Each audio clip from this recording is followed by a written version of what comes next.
Uangmu sebenarnya tidak hilang. Dia pergi pelan-pelan, tanpa suara. Bukan lewat satu keputusan besar yang terasa berat, tapi lewat potongan-potongan kecil yang terasa ringan. Begitu ringan, sampai kamu tidak pernah benar-benar menghitungnya. Dan yang paling menarik, kamu tidak pernah merasa kehilangan saat itu terjadi. Kamu hanya merasa semuanya masih baik-baik saja. Padahal, diam-diam ada sesuatu yang terus berkurang. Bukan karena kamu ceroboh, tapi karena kamu terbiasa. Terbiasa mengatakan, tidak apa-apa, cuma segini. Terbiasa memberi izin pada pengeluaran kecil yang tidak terasa penting, sampai akhirnya menjadi besar. Sekarang coba jujur sebentar, tanpa pembelaan, tanpa alasan. Bulan ini, pengeluaran apa yang paling sering kamu ulang tanpa berpikir? Bukan yang paling mahal, tapi yang paling sering. Kopi, makanan online, ongkos tambahan, atau hal kecil yang selalu terasa layak. Karena justru disitulah jawabannya. Banyak orang tidak gagal menabung karena satu keputusan besar yang salah, tapi karena ratusan keputusan kecil yang tidak pernah dipertanyakan. Keputusan yang terlihat sepele, tapi konsisten. Di kehidupan sehari-hari, semuanya terasa wajar. Wajar untuk membeli, wajar untuk mencoba, wajar untuk memberi hadiah pada diri sendiri, bahkan wajar untuk merasa lelah dan ingin dimudahkan. Tanpa sadar, semua itu membentuk standar baru tentang apa yang dianggap normal. Dan ketika sesuatu sudah terasa normal, kita berhenti mengevaluasi. Kita berhenti bertanya, apakah ini benar-benar perlu? Kita hanya mengikuti. Bukan karena kita tidak bisa mengontrol diri, tapi karena kita tidak sadar bahwa kita sedang dikendalikan oleh kebiasaan. Otak kita lebih memilih kenyamanan saat ini dibanding konsekuensi nanti. Itulah kenapa 20.000 terasa ringan hari ini, tapi terasa berat saat dikumpulkan di akhir bulan. Dan itulah kenapa banyak orang merasa tidak boros, tapi tetap tidak punya tabungan. Bukan karena tidak punya uang, tapi karena uang itu tidak pernah sempat tinggal. Jadi mungkin masalahnya bukan di berapa banyak kamu menghasilkan, tapi di seberapa sering kamu mengizinkan uang itu pergi tanpa disadari. Kita jarang merasa sedang kehabisan, yang kita rasakan justru masih aman, masih cukup, masih ada saldo. Tidak ada alarm, tidak ada tanda bahaya. Dan disitulah letak jebakannya.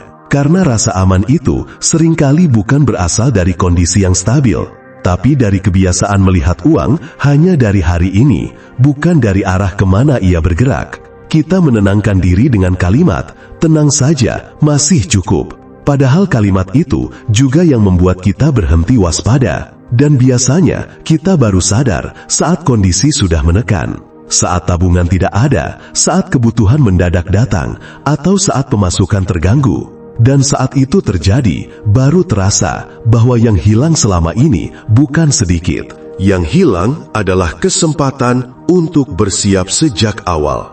Masalah terbesar bukan pengeluaran besar. Justru yang paling berbahaya adalah kebocoran kecil yang tidak pernah dianggap masalah. Langganan murah, kopi harian, ongkir praktis, upgrade kecil yang terasa sekali-sekali. Sendiri-sendiri terlihat aman, tapi ketika diulang terus, mereka berubah menjadi pola. Dan pola itulah yang diam-diam menggerus keuanganmu. Kalau kamu ingin mulai berubah, tidak perlu langkah besar, mulai dari yang kecil, tapi disengaja. Satu hari tanpa beli minuman di luar, satu kebiasaan yang diganti bukan ditahan. Karena kalau hanya menahan, kamu akan lelah. Tapi kalau mengganti, kamu menciptakan jalur baru. Dan ini penting, kamu tidak akan pernah kaya dari sisa. Karena jujur saja, sisa itu hampir tidak pernah ada. Yang ada hanyalah uang yang sudah lebih dulu habis untuk kebiasaan. Kita sering berkata, nanti kalau ada lebih baru menabung. Padahal kenyataannya, lebih itu selalu kalah cepat dari keinginan. Orang yang keuangannya stabil bukan karena mereka lebih kuat menahan diri, tapi karena mereka mengamankan di awal, bukan berharap di akhir. Begitu uang masuk, langsung sisihkan 10%, 15%, atau sesuai kemampuanmu. Yang penting bukan besarannya, tapi urutannya. Dahulukan masa depanmu. Dan kalau bisa, otomatis. Karena semakin sering kamu harus memutuskan, semakin besar kemungkinan kamu menunda. Tapi ketika sistemnya berjalan, kamu hanya perlu mengikuti. Dan disitulah perubahan mulai terasa. Kamu tidak lagi menyisakan dari yang dihabiskan, tapi belajar hidup dari yang tersisa. Selanjutnya, buat satu langkah sederhana. Pisahkan rekening. Satu untuk kebutuhan harian, satu untuk tabungan. Buat tabungan itu tidak mudah diakses, tidak sering terlihat. Karena yang jarang terlihat, jarang juga tergoda untuk digunakan. Ingat ini baik-baik. Apa yang dekat akan lebih mudah dipakai. Apa yang tersembunyi akan lebih mudah bertahan. Dan terakhir, waspadai satu jebakan halus. Saat penghasilan naik, gaya hidup ikut naik. Ini sering terjadi tanpa terasa. Dulu cukup, sekarang terasa biasa. Dulu jarang, sekarang jadi kebiasaan. Semua terasa wajar, padahal diam-diam standar hidupmu sedang bergeser.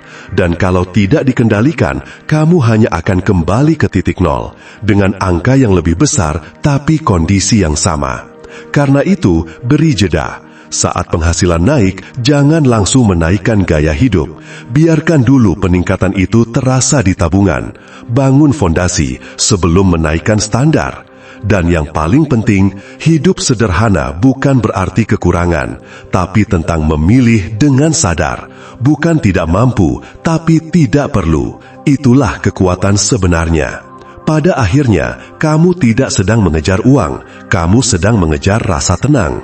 Tenang karena punya kendali, tenang karena punya cadangan, tenang karena tidak tergantung, dan tenang karena kamu tahu kemana arah hidupmu.